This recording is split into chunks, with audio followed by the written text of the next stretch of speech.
마늘이 몸에 좋다는 사실은 너무도 잘 알고 계시죠?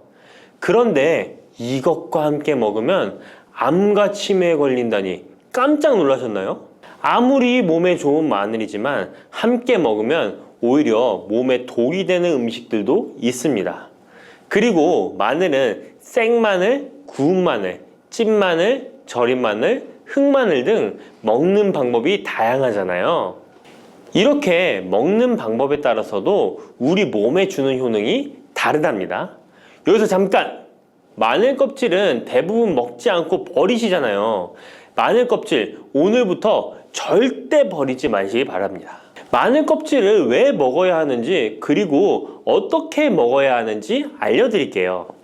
자, 그럼 마늘과 절대 함께 드시면 안 되는 음식과 마늘과 함께 드시면 좋은 음식, 그리고 마늘과 마늘 껍질의 효능까지 마늘에 대한 모든 것을 알려드릴게요. 마늘은 정말 우리나라 사람들이 좋아하는 식재료인데요. 한국농촌경제연구원이 발표한 자료에 의하면 우리나라 1인당 1년 동안 마늘 소비량이 7kg인데요. 놀라지 마세요. 세계 평균이 0.8kg이랍니다. 우리나라 사람들이 마늘을 정말 많이 먹고 있죠. 마늘을 많이 먹는다는 것, 그만큼 건강한 식단을 먹고 있을 가능성이 높은 건 사실이지만 먹는 방법에 따라 오히려 독이 될 수도 있습니다. 여기서 마늘과 절대 함께 먹으면 안 되는 음식, 첫 번째는 바로 빵입니다. 마늘빵 아시죠? 마늘이 발라져 있어 달콤 쌉싸름한 마늘 맛도 나고 향긋한 향도 좋아 즐겨 먹게 되는데요. 마늘이 있어서 몸에도 좋은 빵이라고 착각하고 즐겨 드실 수 있는데요. 마늘빵은 절대 드시면 안 됩니다. 왜냐하면 빵의 재료인 밀가루는 탄수화물이 주 성분인데요. 밀가루의 고탄수화물은 소화 과정에서 당으로 분해되고 혈당 지수를 급격히 올리게 되며 이때 인슐린의 분비가 과도하게 됩니다. 이런 현상이 반복되게 되면 체내의 인슐린 저항성이 높아지고 췌장을 망가뜨려 당뇨를 유발할 수 있는 것입니다. 그리고 이 당은 몸에 흡수되면서 지방으로 변하고 쉽게 살이 찌게 되어 비만을 야기할 수 있습니다. 밀가루 빵을 만들면 글루텐이라는 단백질이 생성되는데 이 글루텐은 소화불량, 복통, 변비 등 증상을 유발할 수 있습니다. 이뿐만 아니라 글루텐이 몸에 들어오면 장에서 에소루핀이라는 성분이 만들어지게 되는데 이 에소루핀은 중독성이 강해 밀가루 중독을 일으켜 빵 같은 밀가루를 과다 섭취하게 만든다는 것입니다. 마늘이 아무리 좋은 성분으로 항암작용, 항염증 작용을 한다고 해도 마늘빵으로 드신다면 아무 소용이 없는 것입니다. 그러면 마늘은 어떻게 먹어야 마늘의 효능을 극대화할 수 있을까요? 마늘은 생으로 드실 때도 물론 좋지만 익혀서 드실 때 더욱 좋습니다. 몸에 보약이 되는 마늘 먹는 법, 첫 번째는 마늘밥입니다. 국립농업과학원에 따르면 마늘의 S-알리시스테인 함량을 조리법에 따라 조사한 결과 생마늘일 때 S-알리시스테인 함량이 2.77mg 정도 되었고 삶기 시작한 후 30분이 지나면 4.92mg이 되었으며 1시간이 지났을 때 9.16mg으로 생마늘에 비해 무려 4배 이상이 많아진다고 했습니다. 뿐만 아니라 121도의 온도에서 1시간 동안 마늘을 쪘을 때 S-알리시스테인 함량이 50.24mg으로 생마늘보다 18배 정도 높았다고 연구 결과를 발표했습니다. 따라서 마늘을 드실 때는 1시간 이상 끓여서 드시는 것이 좋은데요. 이런 방법이 번거로워 추천드리는 방법이 바로 마늘밥입니다. 밥을 할 때 마늘을 넣는데요. 1인분에 마늘 3, 4알 정도씩 넣어서 밥을 하시면 됩니다. 현미가 있다면 현미를 넣은 마늘밥을 하시면 더욱 좋은데요. 현미 속에는 티아민이라는 성분이 있는데 마늘의 S-알리시스테인과 현미의 알리티아민 두 가지 성분을 모두 섭취하여 항암 효과뿐만 아니라 피로회복, 근육통 완화에도 좋은 밥이 되는 것입니다. 그럼 마늘밥을 하기 위해 마늘을 까고 나면 껍질은 어떻게 하셨나요? 버리셨나요? 오늘부터는 절대 버리지 말기 바랍니다. 마늘에 효능하면 첫 번째로 생각나는 것이 아마도 항암 효과일 거예요. 그런데 마늘 껍질을 통해 엄청난 항암 효과를 누릴 수 있는데요. 우리나라 연구진에서 연구한 결과 마늘 껍질을 70% 에탄올 용매로 반복 추출해서 만든 마늘 껍질 추출물이 암 예방 효과에 탁월한 효능이 있다고 발표되었습니다. 특히 유방암, 위암, 간암, 대장암, 폐암, 세포뿐 아니라 다양한 암세포에 대한 억제 효과가 있다고 했는데요. 그 중에서도 유방암 세포의 증식을 억제하는 데 효과가 가장 높았다고 합니다. 마늘 껍질의 두 번째 효능은 바로 심혈관을 튼튼하게 한다는 것입니다. 마늘 껍질은 마늘 알맹이보다 식이섬유가 4배, 폴리페놀이 7배나 많게 함유되어 있는데요. 식이섬유는 혈관 내에 나쁜 콜레스테롤을 흡착해 몸 밖으로 배출하는 데 도움을 주고, 항산화 성분인 폴리페놀은 콜레스테롤이 산화되는 것을 막아 나쁜 콜레스테롤이 만들어지는 것을 방지하는 데 효능이 있는 아주 중요한 성분입니다. 마늘 껍질에 함유된 알리신 성분은 혈중 지질을 낮춰 콜레스테롤과 중성지방을 낮추는 데 효과적인 성분입니다. 이를 통해 동맥경화를 방지하는 데 도움을 주어 심혈관 질환을 예방하는 데 좋은 성분인 것입니다. 또 마늘 껍질을 말려 분말로 만들어 음식에 넣어 드시면 비만을 막아주는 효과를 볼 수 있는데요. 식이섬유가 풍부해 지방의 흡수를 막고 나쁜 지방을 배출하는 데에도 탁월한 효능이 있습니다. 뿐만 아니라 체내 지방의 대사를 촉진하여 지방 분해가 빠르게 일어나 체지방을 제거하는 데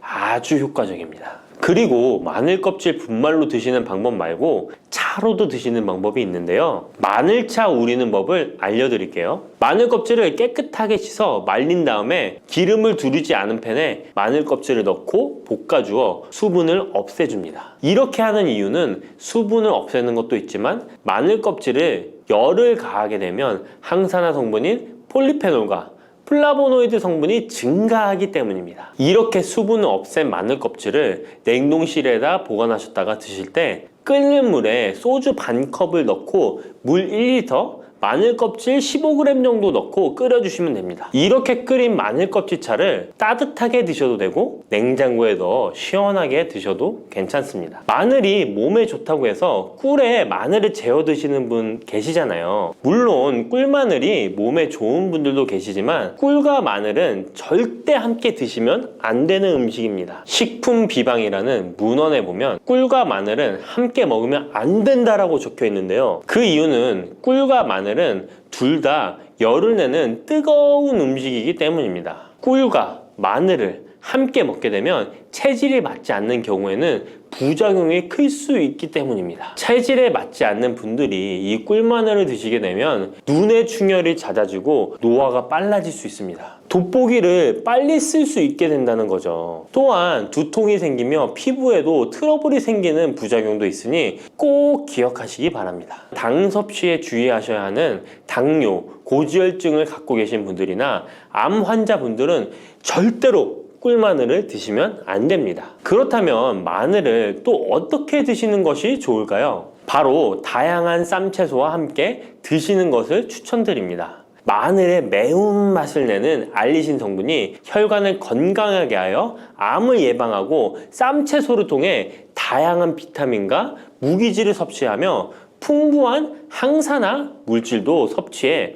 활성산소를 제거하고 혈관을 깨끗하게 해 노화를 방지하고 활력이 넘치는 건강한 몸이 될 수 있는 것이죠. 그런데 마늘을 반찬으로 만들어 드실 때 절대 드시면 안 되는 것이 있습니다. 그것은 바로 마늘장아찌입니다. 아니, 마늘장아찌가 왜? 라고 의문이 생기는 분들이 계시죠? 모든 마늘장아찌가 안 된다는 것이 아니라 설탕이 많이 들어간 마늘장아찌는 만들어 드시면 안 됩니다. 시중에 판매되는 마늘장아찌에는 설탕이 많이 들어가 있을 가능성이 높으니 절대 드시지 않기를 바랍니다. 몸에 좋은 마늘도 설탕과 함께 먹으면 오히려 독이 되는데요. 설탕이 많이 함유된 마늘장아찌를 드시게 되면 혈당이 급격하게 오르고 인슐린 저항성이 높아지며 혈액 속에 중성 지방이 많아져 혈액을 끈적하게 만들게 됩니다. 또한 설탕을 많이 섭취하게 되면 뇌에서 기억력을 담당하는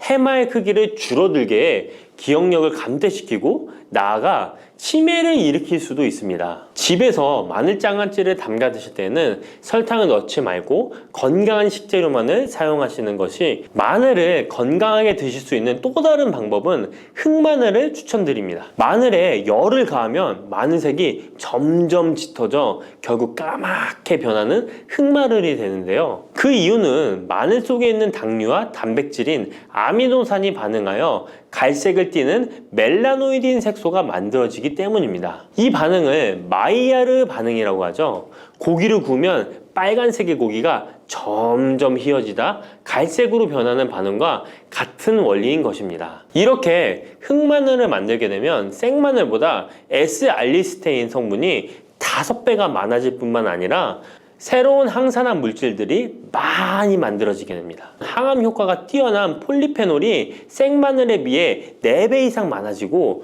위액 분비를 촉진해 소화를 잘 되게 하는 효능도 있으니 잊지 마시고 흑마늘을 만들어 주시기 바랍니다. 마늘은 또 요리할 때 많이 사용하는 재료인데요. 마늘을 얇게 썰어 기름에 튀긴 마늘 튀김을 절대 드시면 안 됩니다. 기름에 마늘을 튀기면 마늘 향도 좋고 마늘의 매운맛은 없어지고 단맛은 좋아져 남녀노소 좋아하는 식재료가 되는데요. 뜨거운 기름에 튀긴 마늘은 우리 몸에 좋은 항산화, 항암 물질들을 파괴하고 몸에 안 좋은 탄수화물만 남은 음식이 됩니다. 마늘을 튀길 때 사용하는 기름은 오메가6 지방산이 많은 식용유를 사용하게 되는데요. 이런 기름을 많이 먹게 되면 몸 안에 지방산 불균형이 일어나 염증 수치가 높아질 수 있습니다. 튀긴 마늘을 섭취하게 되면 당 독소 또한 높아져 결국 우리 몸에 인슐린 저항성이 높아지는 악영향을 주는 것이죠. 만약 기름에 튀긴 마늘을 드시고 싶다면 한 가지 방법이 있는데요. 그것은 올리브유를 사용하시고 불을 오래 가열하지 말고 살짝만 가열하여,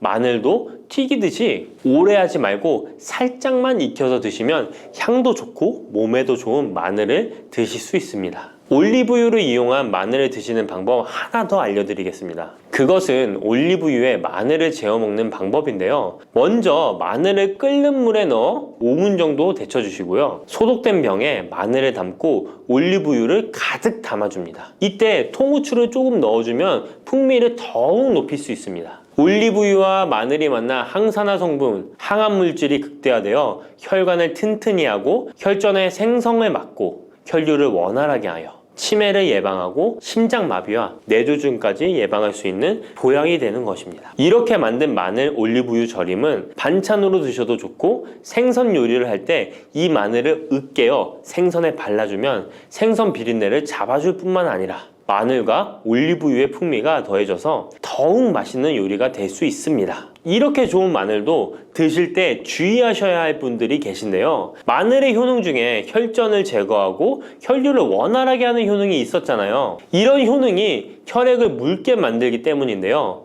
와파린, 아스피린 같은 혈전 용해제를 복용하시는 분들이 마늘을 많이 드시게 되면 상처가 났을 때 피가 잘 멈추지 않을 수 있으니 주의하시기 바랍니다. 평소 위염이나 위궤양이 있어서 위가 안 좋으신 분들은 마늘에 알리신 성분이 위 점막을 자극하여 증상이 악화될 수 있으니 주의하시기 바랍니다. 그리고 과민성 대장 증후군이 있는 분들도 마늘을 많이 드시게 되면 복통이 일어날 수 있으니 마늘은 조금만 드시길 바랍니다.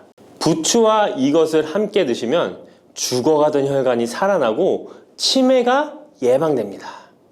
부추에는 항산화 성분과 각종 비타민, 칼슘, 칼륨 등의 미네랄 성분이 풍부하여 간 해독에 좋고 콜레스테롤을 낮추며 당뇨 예방과 조절에 도움이 되고 심혈관 질환을 예방하는 데에도 탁월한 효능이 있습니다. 부추가 건강에 도움이 된다는 사실은 많은 분들이 알고 계시지만 부추의 효능에 대해 자세히 알고 계신가요? 부추의 효능, 함께 먹으면 보약이 되는 음식과 부추를 드실 때 주의할 점, 그리고 부추의 특별한 조리법까지 모두 알려드릴게요. 같이 먹으면 좋은 음식 첫 번째는 두부입니다. 두부는 기본적으로 단백질이 풍부하며 리놀렌산, 레시틴, 피토스테롤 등의 성분이 풍부해서 몸 안에 콜레스테롤 수치를 낮춰주고 혈액순환을 원활하게 하여 동맥경화, 심근경색, 뇌출혈 등의 심혈관 질환을 예방할 수 있습니다. 그리고 두부는 체력과 근력을 유지하는 데 큰 도움을 주는데요. 바로 두부의 풍부한 단백질 때문이죠. 근육은 매일 일정량이 새로운 근육으로 대체되기 때문에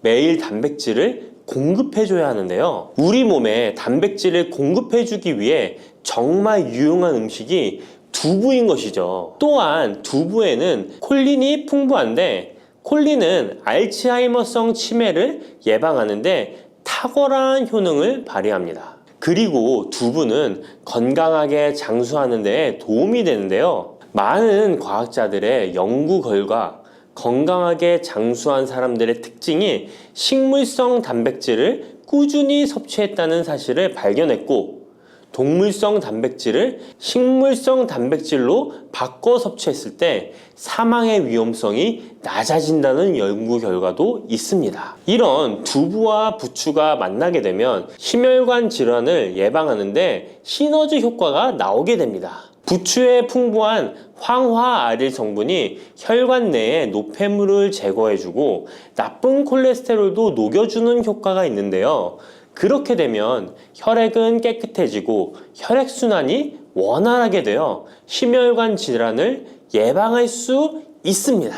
그리고 부추에는 칼륨이 풍부한데요. 칼륨은 혈관 내에 나트륨을 배출해주는 작용을 합니다. 나트륨의 농도가 높아지면 고혈압이 발생하고 증세가 심해지면 치매까지 유발할 수 있는데요. 부추의 칼륨이 나트륨을 배출해 주어 혈관의 문제를 미리미리 예방하여 고혈압뿐만 아니라 혈관성 치매까지 예방하는 효과를 누릴 수 있답니다. 문제는 부추를 먹어 이렇게 혈액순환이 좋아진다 해도 혈관 내에 호모시스테인이라는 성분은 부추를 드시는 것으로는 해결되지 않습니다. 호모시스테인은 체내에서 메티오닌이 대사되는 과정에서 생성되는 아미노산입니다. 이 호모시스테인이 혈관에 쌓이게 되면 혈관을 손상시키고 혈액 응고를 촉진하므로 심혈관 질환이 급증할 수 있습니다. 그런데 이때 두부를 함께 드시게 되면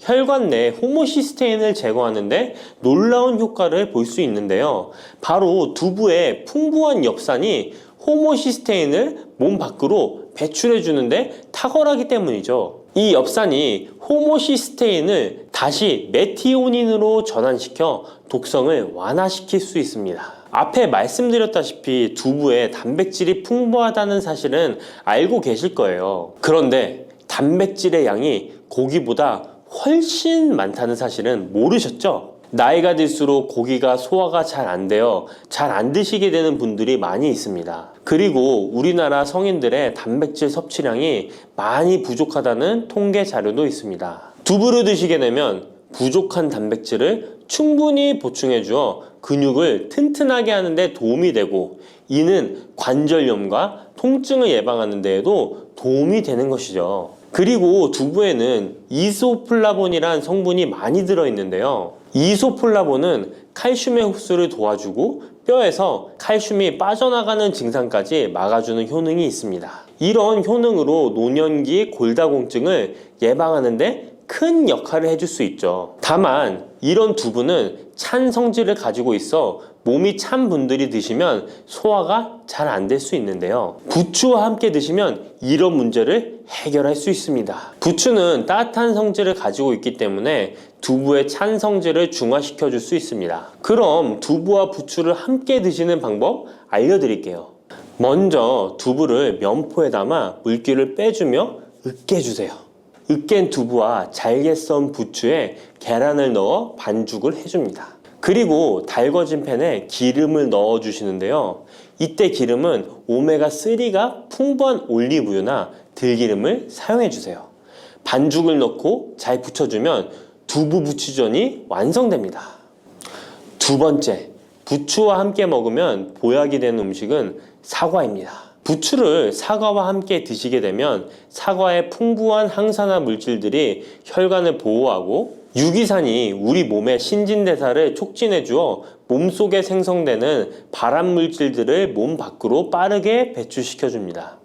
부추의 효능 중 가장 중요한 것 중에 하나가 바로 이 항암 효과인데요. 부추에 있는 다양한 영양 성분과 식이섬유, 항산화 물질들 덕분이죠. 부추에는 비타민 A, 비타민 C와 같은 항산화 물질이 풍부합니다. 이 항산화 물질은 세포를 손상시키고 염증을 유발하며 노화를 촉진하는 활성산소를 제거하는 역할을 해주고 암세포의 활성을 억제하는 효능이 있습니다. 특히 비타민 A는 면역체계를 강화시켜주어 우리 몸이 암세포와 싸워 이길 수 있는 힘을 높여주는 역할을 해준답니다. 세포를 손상시키는 주범에는 프리라디칼이란 물질이 있는데요. 프리라디칼의 체내 농도가 높아지면 암세포의 발생이 급격하게 올라가게 됩니다.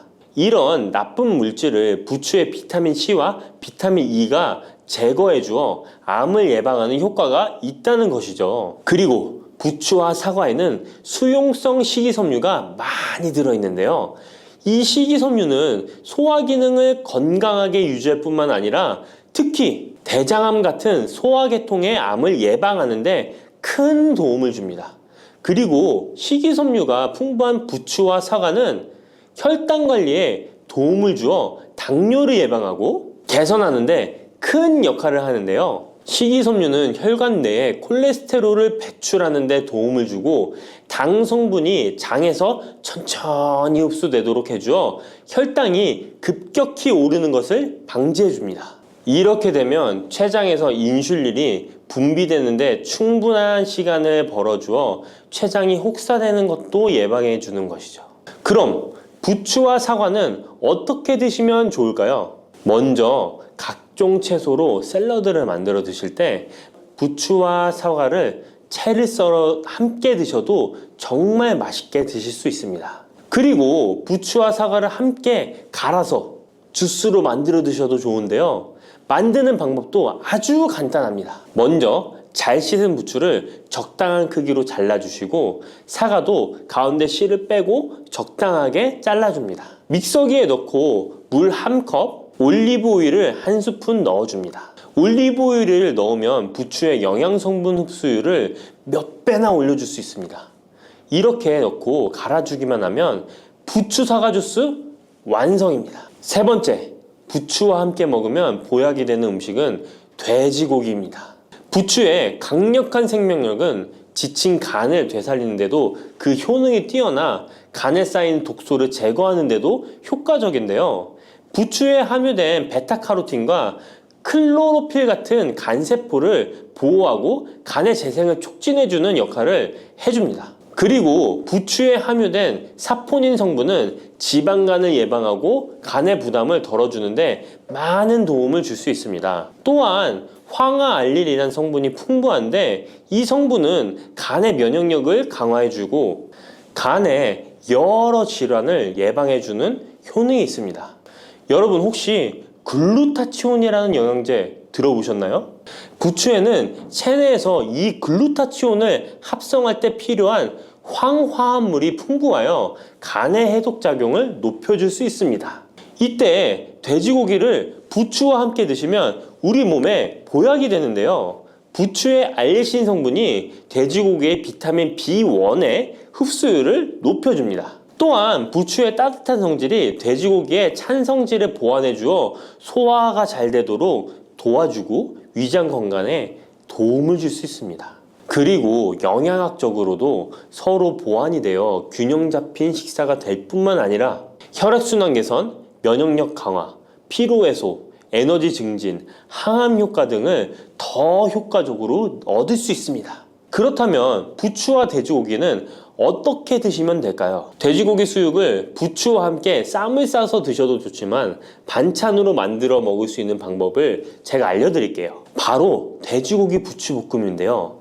먼저 부추를 적당한 크기로 잘라 준비해 주시고 돼지고기는 길쭉하고 얇게 썰어줍니다. 잘 달궈진 팬에 올리브유를 둘러주시고 부추와 돼지고기를 한 번에 넣고 볶아줍니다. 이때 대파와 다진 마늘을 넣어주시고 간장으로 간을 해주시면 됩니다. 다 볶아진 후에 들기름을 살짝 곁들여 주시면 고소함이 폭발할 뿐만 아니라 영양도 만점인 보약 반찬이 완성됩니다. 참고로 돼지고기 대신 오리고기를 사용해도 훌륭한 요리가 된답니다. 네 번째, 부추와 함께 먹으면 보약이 되는 음식은 브로콜리입니다. 브로콜리는 세계 10대 슈퍼푸드 중 하나로 선정될 만큼 건강에 좋은 채소입니다. 브로콜리에는 항산화 물질인 비타민 E, 베타카로틴, 비타민 C 등이 풍부하게 함유되어 있어 혈관 속의 활성산소를 제거하여 세포의 노화를 방지하는 효과가 있습니다. 그리고 설포라판이라는 항암 성분도 풍부하여 암세포의 성장을 억제하고 암 예방에 효과적인 놀라운 식물이죠. 또한 비타민 A가 풍부하여 눈 건강에도 아주 좋은 효능을 발휘합니다. 이 비타민 A는 부추에도 풍부하여 함께 드실 때 시너지 효과를 누릴 수 있게 되는데요. 비타민 A는 로놉신의 합성을 도와 야맹증을 예방해주고 눈의 점막을 만들어내는 효능이 있어 안구 건조증을 예방하고 눈시림 증상을 완화시켜 줄 수 있습니다. 또한 비타민 C는 활성산소를 제거하여 안구세포를 보호해주고 눈의 혈관을 건강하게 유지시켜 주어 망막이 손상되는 것을 막아줍니다. 이런 효능으로 눈이 충혈되는 것과 통증을 완화시켜 줄 수 있습니다. 눈 질환 중에 황반변성은 노인의 실명 원인 1위로 매우 위험한 질병인데요. 부추와 브로콜리에 풍부하게 들어있는 비타민 E가 예방해 줄 수 있습니다. 황반변성은 안구의 급격한 노화로 인해 발생하는데 비타민 E가 노화를 막아주는 효능이 있어 황반변성을 예방하는 데 도움을 줍니다. 이 비타민 E는 비타민 C, 비타민 A와 함께 먹을 때 우리 몸에서 흡수율이 올라가는데요.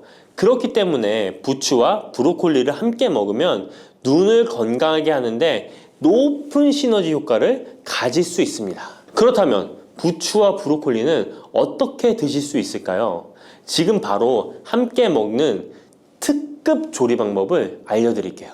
잘 씻은 부추를 적당 크기로 잘라 준비하고 브로콜리는 송이를 나누어 끓는 물에 부추와 함께 살짝 데쳐줍니다. 데친 부추와 브로콜리는 찬물에 헹군 후에 물기를 제거합니다. 간장, 식초, 설탕, 다진 마늘, 참기름을 섞어 양념장을 만들어 부추와 브로콜리를 골고루 묻혀줍니다.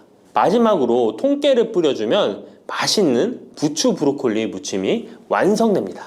이렇게 몸에 좋은 부추도 주의해야 할 사항이 있습니다. 돼지고기와 함께 먹을 때는 좋지만 소고기와는 함께 먹지 않는 것이 좋습니다. 소고기는 부추와 비슷하게 따뜻한 성질을 가지고 있습니다. 부추와 함께 드시게 되면 뜨거운 성질이 강화되어 위와 장 등의 소화기관에 강한 자극을 주게 되어 소화불량을 일으키고 복통이나 설사를 유발할 수 있습니다. 너무 많이 드시게 되면 그 열로 인해 두통과 불면증까지 오는 경우도 있습니다. 그리고 신장 기능이 약하신 분들도 부추를 드실 때 주의하시는 게 좋은데요. 그 이유는 부추의 풍부한 칼륨 때문입니다. 칼륨이 몸속에 나트륨을 배출해주는 효능이 있지만 신장이 약하신 분들이 부추를 과하게 드시게 되면 많은 양의 칼륨이 몸에 들어오게 되고 약한 신장이 칼륨을 몸 밖으로 잘 배출해주지 못하게 됩니다. 그렇게 되면 고칼륨 혈증이 나타나 근육이 약화될 수 있고 심장 박동이 불규칙해질 수 있으며 심하면 호흡곤란을 초래하기도 합니다. 따라서 신장 질환이 있으신 분들은 몸 상태를 보면서 소량씩 드시는 게 좋겠습니다. 요즘 부쩍 기운이 없으시거나 아침에 일어나면 괜히 어지럽고 머리가 띵하신 적 있으신가요? 그냥 나이 들어서 그런가 보다 하고 넘기셨을 수도 있어요. 그런데 이런 증상이 사실은 우리 몸이 보내는 아주 중요한 신호일 수 있습니다. 오늘 제가 소개해드릴 음식은요, 어릴 적 명절이면 어머니가 꼭 상에 올려주시던 그 추억의 반찬입니다. 껍데기를 까면서 손가락 끝이 빨갛게 물들던 기억 한 번쯤 있으시죠? 바로 꼬막입니다. 에이, 꼬막이요? 그거야 맞긴 하지만 특별할 게 뭐 있어요? 이렇게 생각하실 수도 있어요. 그런데 놀라운 사실 하나 알려드릴게요. 조선시대에 임금님 수라상에 오르는 8대 진미 중에서 으뜸으로 꼽힌 음식이 바로 이 꼬막이었습니다. 조선시대에 인문 지리서인 동국여지승랑에도 전라도의 특산품으로 기록되어 있을 정도로 그 명성이 대단했어요. 임금님이 드시던 음식이라니 괜히 격이 다르게 느껴지죠? 그리고 더 놀라운 건요, 꼬막은 조개 중에서 유일하게 우리 피와 같은 헤모글로빈을 가지고 있는 조개라는 겁니다. 삶으면 붉은 핏물이 배어나오는 이유가 바로 이것 때문이에요. 그래서 예로부터 어르신들 사이에서는 천연 조혈 강장제로 불려왔습니다. 오늘은 이 귀한 꼬막에 대해서 아주 자세하게 알아보려고 합니다. 꼬막이 우리 몸에 어떻게 좋은지, 특히 혈관 건강과 뼈 건강, 그리고 소화 기능까지 어떤 도움을 주는지 하나하나 짚어드릴게요. 그리고요, 꼬막과 함께 먹으면 보약이 되는 음식들이 따로 있습니다. 이것만 알아도 같은 꼬막을 드시더라도 효과가 배가 되거든요. 반대로 꼬막과 절대 함께 드시면 안 되는 음식도 있어요. 많은 분들이 모르고 드시는데 이 조합은 오히려 영양 흡수를 방해하거든요. 이 부분도 꼭 알려드릴게요. 또 하나, 겨울철 꼬막 드실 때 가장 조심하셔야 할 부분이 있습니다. 바로 노로바이러스인데요. 이거 제대로 안 하면 맛있게 드시고 나서 며칠을 고생하실 수 있어요. 예방법도 확실하게 알려드릴 테니 끝까지 함께 해주세요. 자, 그럼 먼저 우리 몸에서 일어나는 이야기부터 해볼게요. 나이가 들면서 가장 먼저 느끼시는 변화가 뭐가 있으신가요? 아마 많은 분들이 기운이 예전 같지 않다고 말씀하실 거예요. 아침에 일어나면 괜히 어지럽고 조금만 움직여도 숨이 차고 얼굴색이 창백해졌다는 소리를 듣기도 하죠. 계단 몇 개만 올라가도 심장이 두근두근 하고요. 이런 증상들 그냥 나이 들면 다 그렇지 하고 넘기시는 분들이 있어요. 그런데 이게 단순히 나이 탓만은 아닐 수 있습니다. 대한혈액학회 자료에 의르면 65세 이상 어르신의 약 10%에서 15%가 빈혈을 겪고 계신데요. 특히 여성이신 어르신분들은 그 비율이 엄청 높은데요. 빈혈이라고 하면 단순히 피가 부족한 거라고 생각하시기 쉬운데 사실 이게 오래 지속되면 심장에 무리가 가고 인지 기능까지 떨어질 수 있어요. 치매 위험도 높아진다는 연구도 있습니다. 또 하나, 소화기능 문제입니다. 밥맛이 없다, 입맛이 떨어진다, 조금만 먹어도 속이 더부룩하다, 이런 말씀 자주 하시죠? 소화 기능이 떨어지면 아무리 좋은 음식을 드셔도 영양분은 제대로 흡수하지 못해요. 그러니까 악순환이 되는 거예요. 못 먹으니까 기운이 없고 기운이 없으니까 더 못 먹게 되고요. 겨울철에는 특히 손발이 차가워지는 분들도 많으시죠. 몸이 냉해지면 혈액순환도 잘 안 되고 면역력도 떨어지게 됩니다. 그렇다면 이런 문제들을 어떻게 해결할 수 있을까요? 이런 증상이 왜 생기는지 한번 살펴보겠습니다. 먼저 빈혈 이야기부터 해볼게요. 나이가 들면 우리 몸에서 철분을 흡수하는 능력이 자연스럽게 떨어집니다. 젊었을 때는 음식으로 철분을 섭취하면 몸에 잘 흡수했는데 나이가 들수록 같은 양을 먹어도 흡수율이 낮아지는 거예요. 거기에 식사량도 줄어들잖아요. 예전처럼 고기도 잘 안 드시게 되고 밥 양도 줄어들고요. 그러다 보니 철분 섭취 자체가 부족해지는 겁니다. 위산 분비도 줄어들어요. 위산이 부족하면 철분 흡수가 더 어려워집니다. 소화 기능 저하도 비슷한 원인이에요. 나이가 들면 위장 기능이 약해지면서 소화액 분비가 줄어들고 장 운동도 느려지거든요. 그래서 조금만 먹어도 더부룩하고 식욕도 떨어지게 되는 거예요. 몸이 차가워지는 것도 혈액순환이 잘 안 되기 때문인데요. 심장에서 손끝, 발끝까지 피가 잘 돌아야 따뜻한데 혈관이 좁아지고 심장 기능이 약해지면서 말초까지 피가 잘 안 가는 거죠. 이럴 때 도움이 될 수 있는 게 바로 꼬막입니다. 자선 어보를 쓴 정약전 선생은 꼬막을 가리키며 살이 노랗고 맛이 달달하고 기록했어요. 이 단맛의 비밀은 글리코겐 성분인데요. 이게 바로 우리 몸에 에너지를 공급해주는 역할을 합니다. 그럼 이제 본격적으로 꼬막이 우리 몸에 어떻게 좋은지 하나씩 알아보도록 하겠습니다. 첫 번째, 빈혈 예방입니다. 아까 말씀드렸듯이 꼬막은 조개류 중에서 유일하게 헤모글로빈을 가지고 있어요. 삶으면 붉은 핏물이 나오는 이유가 바로 이것 때문입니다. 철분과 비타민 B군이 풍부해서요. 예로부터 어르신들 사이에서 천연 조혈 강장제로 불려왔어요. 철분제 드시기 부담스러우신 분들, 꼬막으로 자연스럽게 보충하실 수 있습니다. 두 번째는 소화기능 개선입니다. 한방에서 전해 내려오는 식료본초라는 책에 보면 꼬막에 대해서 이렇게 기록되어 있습니다. 오장을 잘 돌게 하고 위를 튼튼하게 하여 입맛을 돋운다 라고요. 식물 본초에서는 꼬막은 비위를 건강하게 해서 사람이 밥을 먹을 수 있게 만든다고 했습니다. 소화가 잘 되니까 환자분들 회복식으로도 좋고요. 평소 소화가 약해서 식욕이 없으신 어르신들께 특히 좋습니다. 세 번째, 몸을 따뜻하게 해줍니다. 보통 해산물 하면 성질이 차갑다고 알고 계시죠? 그래서 위장이 약하신 분들은 해산물을 피하라는 말씀도 많이 들어보셨을 거예요. 그런데 꼬막은 예외입니다. 식료본초에는 신복의 냉기와 허리와 등의 냉풍을 주로 치료한다라고 기록되어 있어요. 한의서에도 공통적으로 꼬막은 기운이 따뜻하고 속을 따뜻하게 하면서 위장의 기운을 보호한다라고 했습니다. 손발이 차고 몸이 냉하신 분들, 소화기가 약한 소음인 체질이신 분들에게 특히 맞는 음식이에요. 자, 네 번째, 심혈관 건강입니다. 꼬막에는 타우린이라는 성분이 풍부하게 들어있어요. 이 타우린은 아미노산의 일종인데요. 간 기능을 활성화시키고 피로를 해소해주고 뇌졸중이나 심혈관 질환 예방에 도움을 줍니다. 혈중 콜레스테롤 수치를 낮춰주고 담석을 녹이는 데도 효과가 있다고 해요. 또 베타인이라는 성분도 있는데 이건 심장 기능 향상에 도움을 줍니다. 다섯 번째, 뼈 건강입니다.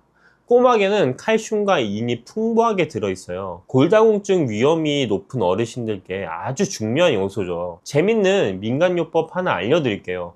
꼬막 껍질을 불에 달궈서 식초에 담가두면 천연 칼슘 식초가 만들어져요. 식초와 껍질 비율을 10대 1로 해서 일주일 정도 담가주셨다가 맑은 물만 걸러내서 조금씩 드시면 됩니다. 여섯 번째, 다이어트에도 좋습니다. 나이 들어서 무슨 다이어트야 라고 하실 수 있는데요.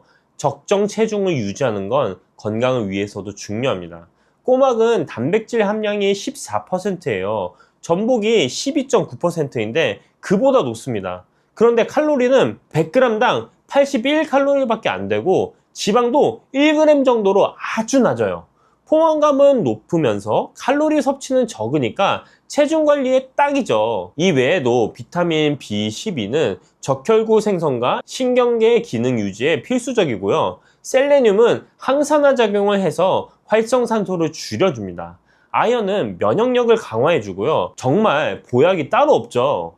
자, 이렇게 좋은 꼬막 어떻게 드셔야 제대로 효과를 보실 수 있을까요? 먼저 궁합이 좋은 음식들부터 차례로 알려드릴게요. 첫 번째는 마늘입니다. 꼬막하고 마늘은 최고의 파트너예요. 마늘에 있는 알리신 성분이 꼬막의 비타민 B1과 만나면 알리티아민이라는 물질이 만들어집니다. 이게 기력 회복과 피로 해소에 아주 탁월해요. 게다가 마늘이 꼬막의 비릿한 향도 잡아주니까 일석이조죠. 두 번째는 부추입니다. 부추는 따뜻한 성질을 가진 채소예요. 꼬막이 따뜻한 성질이긴 하지만 부추와 함께 드시면 더욱 균형 잡힌 섭취가 됩니다. 부추에는 비타민 A와 칼슘도 풍부해서 영양 흡수를 돋고 면역력 향상과 혈액순환 개선에도 좋아요. 삶은 꼬막에 부추를 함께 묻혀서 반찬으로 드시면 맛도 좋고 영양도 좋습니다. 자, 세 번째는 초고추장이에요. 초고추장의 신맛이 꼬막의 담백한 맛을 더 돋보이게 해주고요. 비타민C가 단백질 흡수율을 높여줍니다. 간단하게 삶은 꼬막에 초고추장을 찍어 드시는 게 가장 맛있는 방법이에요. 이제 꼬막 삶은 방법도 알려드릴게요. 이게 아주 중요합니다. 먼저 세척을 해야 돼요. 굵은 소금을 뿌리고 껍질끼리 부딪혀 바지락 문질러 씻으세요. 4~5번 반복해서 깨끗한 물이 나올 때까지요. 그 다음에는 해감입니다. 물 1리터당 소금 2큰술 비율로 바닷물 농도의 소금물을 만드세요. 여기에 스테인리스 숟가락을 함께 넣으시면 화학적용으로 해감 효과가 좋아져요. 검은 봉지로 빛을 차단하고 1~2시간 정도 해감하시면 됩니다. 삶는 게 가장 중요해요. 여기 핵심 비법이 있어요. 물을 넉넉히 넣고 팔팔 끓인 다음에 찬물 한 컵을 부어서 온도를 낮추세요. 이게 핵심입니다. 그 상태에서 꼬막을 넣고 한 방향으로 저어주세요. 이렇게 하면 살이 한쪽에 붙어서 까기가 쉬워져요. 꼬막잎이 5에서 10% 정도 벌어지면 바로 불을 끄세요. 삶는 시간은 3분에서 4분이면 충분합니다. 절대 오래 삶으시면 안 돼요. 살이 질겨지고 영양분도 빠져나갑니다. 껍질 까실 때는요, 꼬막 뒷부분 궁둥이라고 하죠. 거기에 숟가락을 대고 지렛대 원리로 비트면 쉽게 열립니다. 적정 섭취량은 한 번에 10개 정도가 좋고요. 일주일에 2~3번 드시면 적당합니다. 자, 이렇게 좋은 꼬막이지만 몇 가지 조심하셔야 할 부분이 있습니다. 먼저 함께 드시면 안 되는 음식부터 말씀드리겠습니다. 첫 번째, 우유나 치즈 같은 유제품입니다. 꼬막의 철분 흡수를 방해할 수 있어요. 꼬막 드시고 바로 우유 드시거나 치즈 드시면 꼬막의 철분 효과를 제대로 못 보시는 거예요. 꼬막 드시고 1~2시간 후에 유제품을 드시는 게 좋습니다. 두 번째는 삼겹살 같은 고지방 육류예요. 고지방 육류와 꼬막을 함께 드시면 소화에 부담이 됩니다. 단백질을 보충하고 싶으시면 닭가슴살이나 두부 같은 저지방 단백질과 함께 드세요. 자, 세 번째는 커피나 녹차, 홍차입니다. 식후에 바로 커피나 차를 드시면 철분과 칼슘 흡수를 방해해요. 적어도 30분에서 1시간 후에 드시는 게 좋습니다. 과식도 조심하셔야 됩니다. 본초 강목에 보면요, 구워 먹으면 사람에게 도움이 되나 과하면 기를 옹색하게 한다고 기록되어 있어요. 기를 막히게 한다는 의미입니다. 비만이시거나 열이 많으신 체질이시면 특히 적당히 즐기셔야 돼요. 조개류 알레르기가 있으신 분들은 꼬막을 피하셔야 합니다. 두드러기, 가려움증, 발진, 구토, 설사, 복통, 호흡곤란 같은 증상이 나타나면 바로 섭취를 중단하시고요. 심한 경우는 응급실로 가셔야 합니다. 그리고 가장 중요한 주의사항, 노로바이러스입니다. 식중독하면 여름을 떠올리시죠? 그런데 노로바이러스는 오히려 겨울에 더 많이 발생해요. 꼬막, 굴, 조개 같은 어패류가 주요 원인입니다. 질병관리청 자료에 따르면 2024년 한 해 동안 한국에서 6,762명이 노로바이러스에 감염됐어요. 노로바이러스의 무서운 점은요, 영하 20도에서도 생존한다는 겁니다. 냉동고에 넣어둬도 죽지 않아요. 게다가 단 10개의 입자로도 감염될 정도로 전염력이 강합니다. 감염되면 갑작스러운 설사, 구토, 복통, 오한, 발열이 나타나요. 대부분 2에서 3일 내에 회복되지만 어르신의 경우 탈수 위험이 있어서 더 조심하셔야 합니다. 예방법은 간단해요. 반드시 충분히 익혀 드세요. 중심 온도 85도에서 1분 이상 가열하시면 됩니다. 조리 전후에는 비누로 30초 이상 손을 씻으시고요. 알코올 소독제는 노로바이러스에 효과가 없으니까 반드시 비누로 씻으셔야 합니다. 자, 오늘 꼬막에 대해 아주 자세하게 알아봤는데요. 정리 한번 해보겠습니다. 꼬막은 조선시대 임금님 수라상에 오르던 8대 진미 중 하나였습니다. 조개류 중 유일하게 헤모글로빈을 가지고 있어서 빈혈 예방에 탁월하고요. 대부분의 해산물과 달리 따뜻한 성질을 가지고 있어서 위장이 약한 어르신들도 부담 없이 드실 수 있어요. 심혈관 건강, 뼈 건강, 소화기능 개선까지 정말 보약이 따로 없죠. 마늘, 부추, 초고추장과 함께 드시면 효과가 배가 되고요. 유제품이나 커피는 1~2시간 간격을 두고 드시면 됩니다. 꼬막 삶을 때는 끓는 물에 찬물 1컵 정도 넣고 온도 낮춘 다음에 넣으시고요. 3에서 4분만 삶으시면 탱글탱글하고 맛있게 드실 수 있습니다. 그리고 잊지 마세요. 겨울철 노로바이러스 예방을 위해 반드시 85도 이상에서 충분히 익혀 드셔야 합니다. 제철은 11월부터 3월까지, 특히 12월에서 2월이 가장 맛있을 때예요. 우리 속담에 이런 말이 있어요. 감기 석 달에 입맛이 소태 같아도 꼬막 맛은 변함없다. 그만큼 누구나 좋아하는 맛이라는 뜻이에요. 겨울 바다가 선물한 천연 보약 꼬막, 이번 겨울에는 가족들과 함께 따뜻하게 삶아서 맛있게 드셔보면 어떨까요? 요즘 부쩍 기운이 없으시다거나 뼈 마디가 시큰시큰하고 아침에 일어나기가 유난히도 힘드신 분들 계시죠? 그냥 나이 들면 다 그런 거지 뭐 하고 넘기시는 분들 많으실 겁니다. 그런데요, 제가 오늘 여러분께 소개해드릴 음식 하나가 있습니다. 옛날 우리 어머니들이 겨울만 되면 꼭 챙겨 드시던 음식인데요. 바위에 타닥타닥 붙어 자라는 그 하얀 속살이 통통한 녀석 있잖아요. 네, 바로 굴입니다. 그런데 말이죠, 굴을 그냥 조개 중 하나라고 생각하시면 정말 큰 오산이에요. 굴에는 아주 특별한 발명이 있습니다. 뭔지 아세요? 바다의 우유입니다.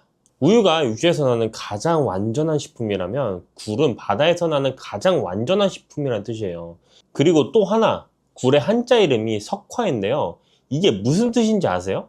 돌석, 꽃화, 돌에 핀 꽃이라는 뜻입니다. 바위에 붙어서 자란 굴을 멀리서 보면 마치 바위에 하얀 꽃이 핀 것처럼 보인다고 해서 붙여진 이름이에요. 참 예쁜 이름 아닙니까?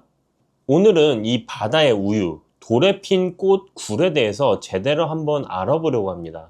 굴이 왜 특히 좋은지, 어떤 성분이 우리 몸에 어떻게 작용하는지, 그리고 굴과 함께 먹으면 보약이 되는 음식은 뭔지, 반대로 절대 같이 드시면 안 되는 음식이 뭔지까지요. 혹시 굴 드시고 배탈 나신 경험 있으신 분들, 그래서 굴을 아예 멀리 하시는 분들도 계실 거예요. 걱정 마세요. 오늘 제가 안전하게 드시는 방법까지 다 알려드릴게요. 특히 뼈 건강 걱정되시는 분, 기억력이 예전 같지 않으신 분들, 혈관 건강 챙기고 싶으신 분들은 오늘 이 이야기를 꼭 끝까지 들어주세요. 나이가 들면 가장 먼저 걱정되는 게 뭘까요? 많은 분들이 뼈 건강을 뽑습니다.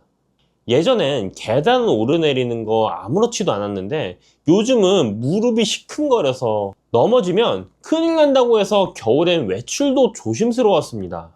이런 말씀들 많이 하시잖아요. 실제로 우리나라 65세 이상 어르신들 중에 골다공증 진단을 받으신 분이 정말 많습니다.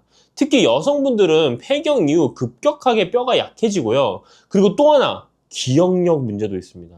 아, 그게 뭐였더라? 분명 알았는데? 방금 뭐 하려고 했더라? 이런 경험도 한두 번쯤 다 있으시죠? 가끔 깜빡하는 건 누구나 그럴 수 있어요. 하지만 이게 자꾸 반복되면 본인도 모르게 불안해지시잖아요. 거기다 혈압, 혈당, 콜레스테롤까지 신경 쓸 게 한두 가지가 아닙니다.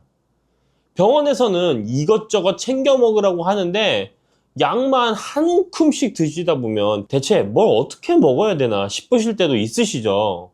그래서 오늘 제가 음식으로 이런 고민들을 조금이나마 덜어드리려고 합니다. 왜 나이가 들면 뼈가 약해지고 기억력이 떨어지고 혈관 건강이 나빠지는 걸까요? 먼저 뼈 이야기부터 해볼게요. 뼈는 살아있는 조직이에요. 평생 동안 낡은 뼈는 녹아 없어지고 새 뼈가 만들어지는 과정이 반복됩니다. 그런데 문제는 나이가 들수록 새 뼈가 만들어지는 속도보다 낡은 뼈가 녹는 속도가 더 빨라진다는 거예요. 마치 월급은 그대로인데 지출만 늘어나는 것처럼요. 여기에 칼슘 섭취가 부족하거나 비타민 D가 모자라거나 운동량이 줄어들면 뼈는 더 빠르게 약해집니다. 기억력도 마찬가지예요. 우리 뇌에는 비타민 B12라는 영양소가 꼭 필요한데요. 이게 부족하면 신경세포가 제 기능을 못합니다. 서울대학교 의과대학 연구에 따르면 비타민 B12 결핍은 알츠하이머를 포함한 치매와 관련이 있다고 합니다. 혈관 건강은 또 어떻고요? 나이가 들면 혈관벽에 콜레스테롤이 쌓이기 쉬워집니다. 혈관이 좁아지면 혈압이 올라가고 심하면 동맥경화로 이어지죠. 그런데요, 이 세 가지 문제를 한꺼번에 도와줄 수 있는 식품이 있습니다. 바로 오늘의 주인공, 굴입니다. 자, 이제 굴이 왜 그렇게 좋은지 본격적으로 알아볼게요. 첫 번째는 뼈 건강인데요. 국립수산과학원 자료에 따르면 굴 100g에는 칼슘이 무려 428mg이나 들어있습니다. 같은 양의 우유에는 113mg이 들어있거든요. 계산해보면 굴의 칼슘 함량이 우유의 3.78배나 됩니다. 그런데 칼슘만 많다고 뼈가 튼튼해지는 게 아니에요. 칼슘이 뼈에 제대로 붙으려면 비타민 D와 아연, 구리, 망간 같은 미네랄이 함께 필요합니다. 굴에는 이 모든 영양소가 다 들어있어요. 특히 아연은 굴 한 개에 성인 하루 필요량의 15배가 들어있을 정도입니다. 아연은 뼈를 만드는 세포의 활동을 돕는 아주 중요한 미네랄이에요. 그래서 고려대학교 안암병원 연구팀에서는 굴에 있는 칼슘, 인, 아연, 철, 구리, 셀레늄이 서로 보완작용을 하면서 골밀도를 높여준다고 설명합니다. 두 번째, 뇌 건강과 치매 예방입니다. 아까 비타민 B12 이야기했죠? 굴에는 비타민 B12가 아주 풍부하게 들어있습니다.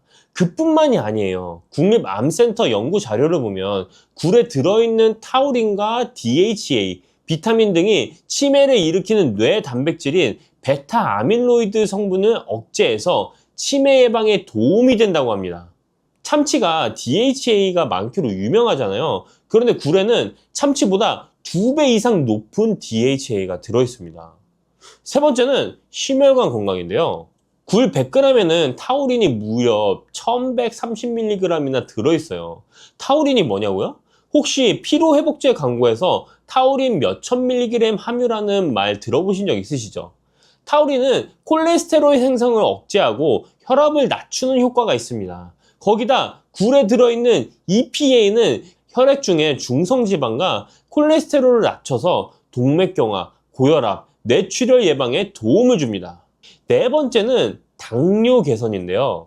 굴의 풍부한 아연은 인슐린 대사에 관여하는 필수 미네랄이에요. 농촌진흥청 자료에 따르면 굴의 비타민 A, B1, B2, 나이아신 그리고 특히 아연이 당뇨병 개선에 도움이 될 수 있다고 합니다. 다섯 번째, 빈혈 개선과 기력 회복입니다. 굴에는 철분이 풍부해서 적혈구 생성을 돕고 혈액순환을 촉진시킵니다. 옛날부터 굴은 빈혈이 있거나 큰 병을 앓고 난 후 기력을 회복하는 보양식으로 여겨져 왔어요. 동의보감에서도 굴은 바다의 어물 중에서 가장 귀한 것이며 몸을 건강하게 하고 살결을 곱게 하며 안색을 좋게 해 바다에서 나는 음식 중에 가장 좋다고 기록되어 있습니다. 옛말에 배 타는 어부에 따른 얼굴이 까맣고 굴 따는 어부에 따른 얼굴이 하얗다라는 말도 있었다니까요.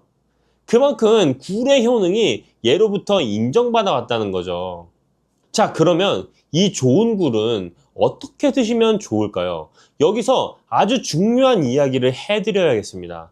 굴과 함께 드시면 보약이 되는 음식들이 있어요. 첫 번째는 레몬입니다. 굴 드실 때 레몬즙을 뿌려서 드시는 거 그냥 멋으로 하는 게 아니에요. 한국식품영양학회 자료를 보면 레몬의 구연산이 굴의 철분 흡수를 촉진하고 타우린 손실을 막아준다고 합니다. 거기다 레몬의 산성 성분이 세균 번식을 막아서 식중독 예방에도 도움이 되고요. 굴 특유의 비린내도 레몬의 산이 중화시켜줘서 훨씬 깔끔하게 드실 수 있습니다. 굴과 레몬, 이건 정말 찰떡궁합이에요. 두 번째는 우유입니다. 이게 좀 의외죠. 우유는 필수 아미노산은 다 가지고 있는데 아연이 부족해요. 반대로 굴은 아연이 우유의 100배 이상 들어있거든요. 그래서 굴과 우유를 함께 드시면 서로 부족한 영양소를 채워줄 수 있습니다. 굴 크림 스프 같은 요리가 괜히 있는 게 아니에요. 세 번째, 부추입니다. 부추는 따뜻한 성질이 있고 굴은 차가운 성질이 있어요. 이 둘을 함께 드시면 성질이 중화되면서 소화가 더 잘 됩니다.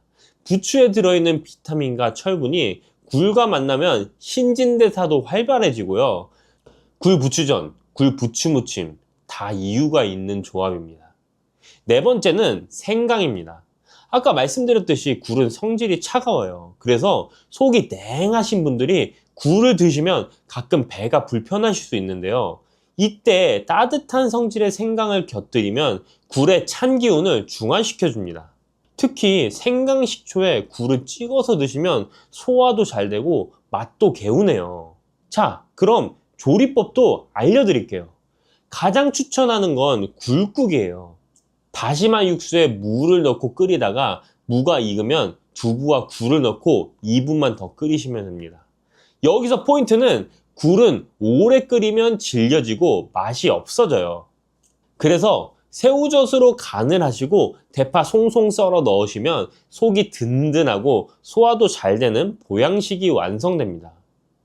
굴밥도 좋아요. 자, 밥이 거의 다 됐을 때 굴을 올려서 뚜껑 덮고 뜸만 들이시면 돼요. 굴 향이 밥에 배어서 정말 별미입니다. 양념간장에 쓱쓱 비벼 드시면 한 그릇 뚝딱이에요. 치아가 불편하신 분들은 굴죽을 드셔보세요. 불린 쌀을 참기름에다 볶다가 물 붓고 끓이시고 쌀이 퍼지면 마지막에 굴 넣고 2에서 3분만 더 끓이시면 됩니다. 부드럽고 소화도 잘 되고 영양은 꽉 찬 보양죽이 완성돼요. 섭취량은 일주일에 2번에서 3번, 한 번에 100g 정도가 적당합니다. 자, 여기까지 굴의 좋은 점을 말씀드렸는데요. 이렇게 좋은 굴도 주의하셔야 할 점이 있습니다. 이 부분은 정말 중요하니까 잘 들어주세요. 첫 번째, 생굴 섭취는 조심하셔야 됩니다. 굴은 역시 생으로 먹어야 제맛이지 라고 생각하시는 분들 많으시죠? 그런데요, 특히 어르신들은 생굴보다는 익혀서 드시는 게 훨씬 안전합니다. 왜냐하면 겨울철에는 노로바이러스라는 게 있거든요. 식품의약품안전처 통계를 보면 최근 5년간 노로바이러스 식중독이 243건 발생했는데 그 중에 49%가 12월부터 2월 사이 겨울철에 집중됐습니다. 굴은 바닷물을 여과하면서 자라는데 그 과정에서 바이러스가 농축될 수 있어요. 하지만 걱정하지 마세요. 노로바이러스는 85도에서 1분 이상 가열하면 완전히 사멸합니다.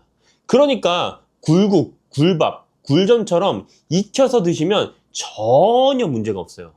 오히려 익힌 굴이 소화도 더 잘 되고 따뜻하게 드시니까 속도 편안합니다.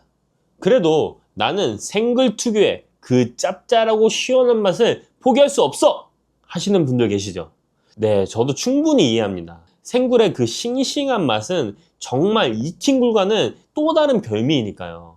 그런 분들을 위해 조금이라도 더 안전하게 생굴을 드시는 방법을 알려드리겠습니다. 포장 표시를 꼭 확인하세요. 이게 정말 중요합니다.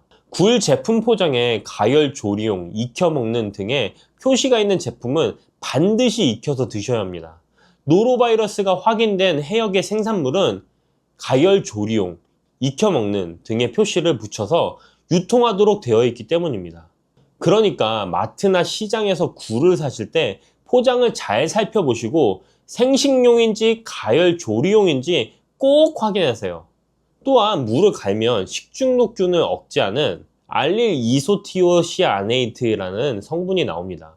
굴을 무즙에 잠시 담갔다가 찬물에 살살 흔들어 씻으면 불순물 제거에 도움이 됩니다. 물론 이 방법들이 노로바이러스를 완전히 없애주는 건 아니에요. 하지만 아무 조치 없이 드시는 것보다는 훨씬 낫습니다. 두 번째, 여름철에는 더욱 주의하셔야 합니다. 서양에서는 알이 없는 달에는 굴을 먹지 말라라는 말이 있어요. 5월, 6월, 7월, 8월에는 영어 이름에 알자가 없잖아요. 이 시기에는 비브리오균이 번식하기 쉬워서 굴 섭취를 피했던 거예요. 우리나라에서도 보리가 피면 굴을 먹지 말라는 옛말이 있습니다. 특히 간 질환이 있으신 분들은 여름철 생굴 섭취를 절대 삼가셔야 돼요. 서울대학교 자료에 따르면 비브리오 폐혈증 사망률이 40에서 50%에 달할 정도로 위험합니다. 세 번째, 같이 드시면 안 되는 음식이 있습니다. 감하고 굴은 최악의 궁합이에요. 감의 떫은 맛을 내는 탄닌 성분이 굴의 철분과 결합해서 몸 밖으로 빠져나가게 만들거든요.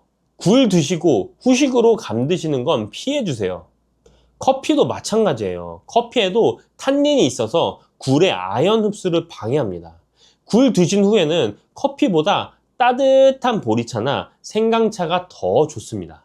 네 번째, 과식은 금물입니다. 굴은 성질이 차가워서 한꺼번에 많이 드시면 속이 불편하실 수 있어요. 한 번에 너무 많이 드시기보다는 적당량을 여러 번 나눠서 드시는 게 좋습니다. 다섯 번째, 신선한 굴을 고르는 법입니다. 껍질 벗긴 굴을 사실 때는 우윳빛이 돌면서 검은색 테두리가 선명하고 알이 굵고 통통하면서 탄력 있는 것을 고르세요. 손질하실 때는 3% 소금물에 10분 담갔다가 씻으시거나 무즙을 풀어 5분 정도 두시면 이물질이 깨끗하게 제거됩니다. 자, 오늘 굴에 대해서 정말 많은 이야기를 나눴습니다. 정리해 드릴게요. 굴은 바다의 우유라는 별명에 걸맞게 정말 영양이 풍부한 식품입니다. 칼슘은 우유의 거의 4배, 단백질은 3배, DHA는 참치의 2배 이상, 특히 시니어분들께 중요한 뼈 건강, 뇌 건강, 심혈관 건강에 모두 도움이 되는 완전 보양식이에요. 레몬, 우유, 부추, 생강과 함께 드시면 효과가 더 좋아지고요. 감이나 커피는 피해 주시는 게 좋습니다. 그리고 가장 중요한 것, 생굴보다는 익혀서 드세요. 85도에서 1분 이상 가열하면 걱정 없이 안전하게 드실 수 있습니다. 굴국, 굴밥, 굴전, 굴죽 따뜻하게 익혀 드시면 소화도 잘 되고 속도 편하고 영양은 그대로 섭취하실 수 있어요. 이번 겨울 바다가 우리에게 선물한 돌에 핀 꽃, 굴로 건강 한번 챙겨보시는 건 어떨까요? 동의보감에서 바다에서 나는 음식 중에 가장 좋다라고 했던 그 굴, 옛 선조들의 지혜가 현대 과학으로도 증명되고 있습니다. 오늘 이야기가 여러분의 건강한 겨울나기에 조금이나마 도움이 되셨으면 좋겠습니다.